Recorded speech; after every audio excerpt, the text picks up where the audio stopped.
بسم الله الرحمن الرحيم. عن ابن عباس رضي الله تعالى عنهما أن رسول الله صلى الله عليه وسلم لعن زائرات القبور والمتخذين عليها المساجد والسرج. رواہ ابو داود۔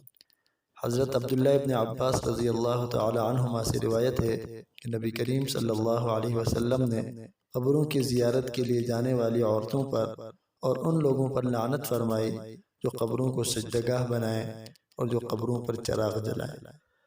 اس حدیث کے پیش نظر اکثر اہل علم حضرات نے عورتوں کے قبروں پر جانے کو ناجائز لکھا ہے، کیونکہ عورتوں کے حق میں غالب اندیشہ یہی ہے کہ وہ قبرستان میں جا کر جزا فضا کریں گی یا کسی بدعت کا ارتکاب کریں گی۔